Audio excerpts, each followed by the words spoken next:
Hello, Michael Mandaville here, and I saw a question on one of the writing pages and groups in Facebook from Tiffany, and it's about how I get started writing. She wasn't sure how to do that, so hopefully this is a bit of a tip for her to get started on her book.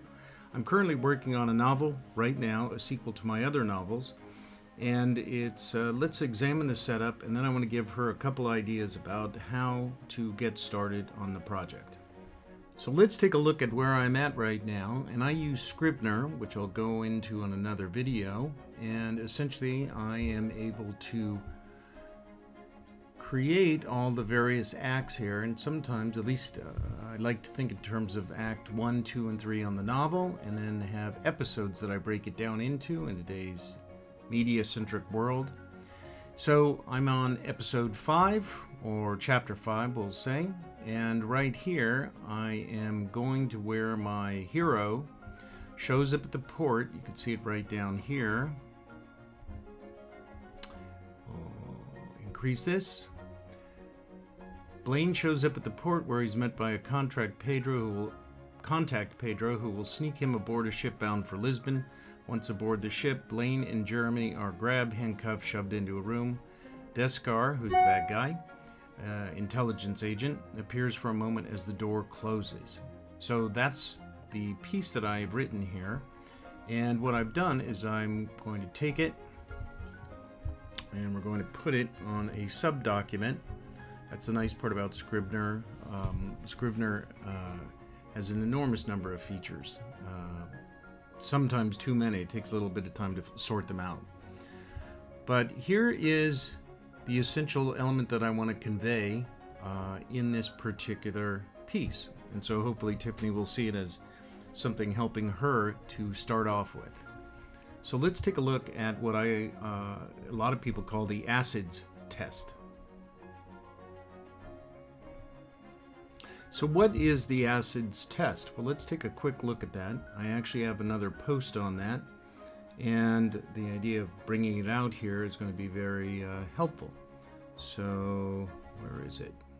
Here we go. So in my Creative Explorers Unleashed, I actually have the acids test. So let's look at this. Writing is helped by having a lot of helpful notes, hints, and guides. I think that's true. And the acids test, which I got from this book, terrific book, the Brainstormer's acids test deals with action, conflict, imagery, dialogue, and singularity. So let's examine those briefly. Action, the level of movement or activity in a scene. Conflict, the level of argument or contention in a scene.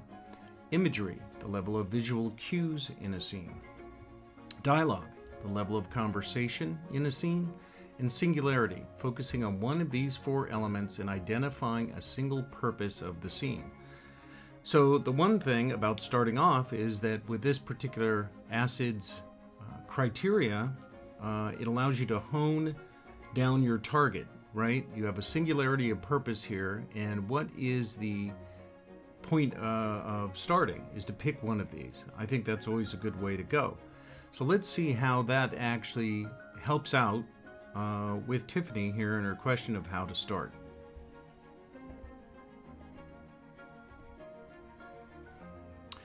So now that we've gone over the acids test, let's take a look at what we've got and what choice I'm going to make here. Because indeed I can make a choice, and if it doesn't work out, I can actually pick another one and try from that angle, right? But as of now, at least, I like the notion that I have 4 strategies here: action, conflict, imagery, dialogue, and then I pick one, try it, and see what works and get a feel for it.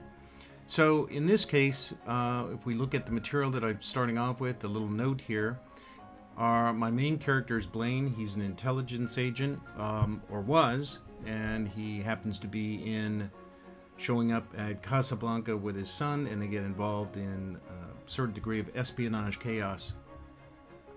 So he's trying to sneak out of Casablanca on this ship.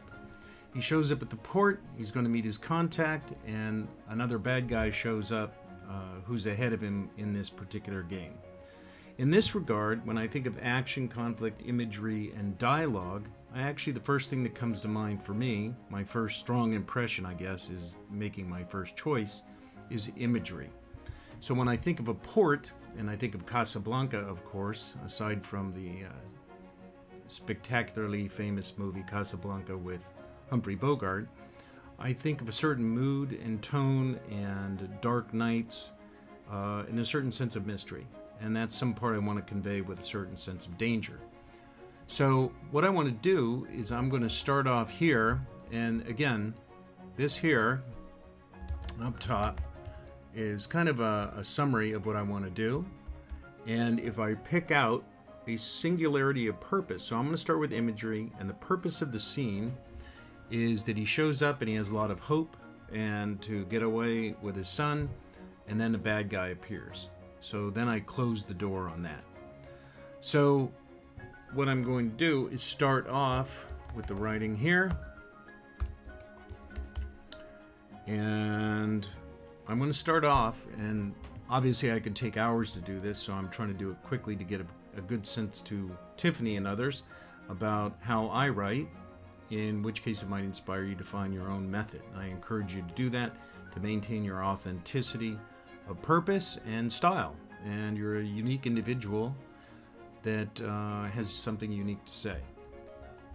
So when we get to the writing here, the first thing that comes to mind, I'm thinking of Casablanca and the port. So what I'm going to do is say the port was shrouded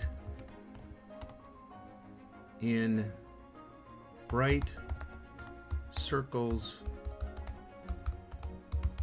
of light around the ships and docks. Otherwise, bright circles, how about bright pockets of light around the ships and docks? Otherwise,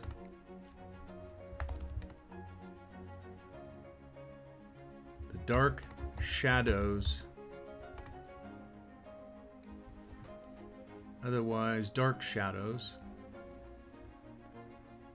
in other places, the dark shadows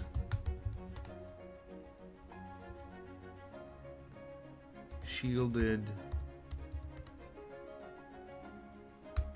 Actually, I'm going to change shrouded groups of men speaking in low whispers. We have a little bit of a mystery there. And I'm going to take, since I used shrouded here before, I'm going to take that out.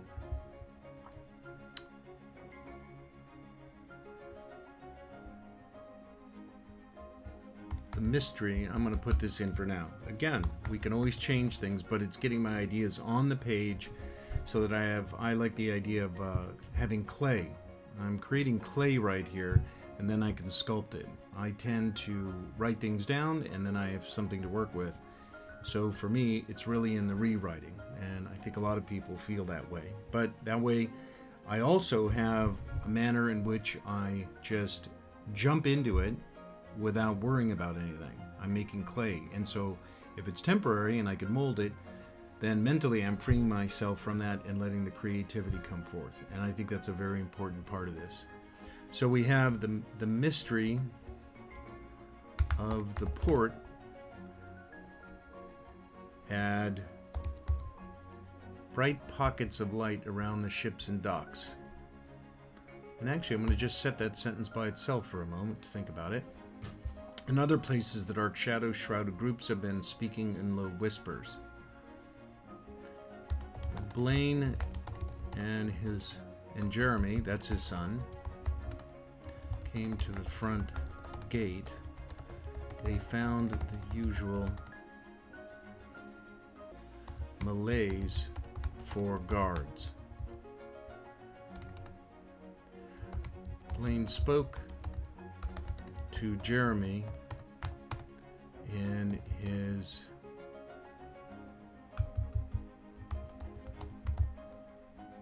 French, because he's speaking French, his son does not, or speaks a little French actually from his background in high school, who nodded and offered a few phrases.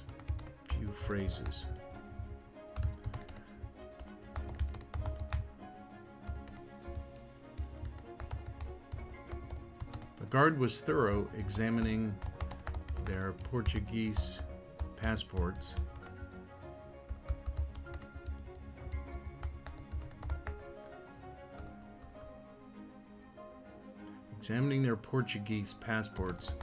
But in a day that saw 1,000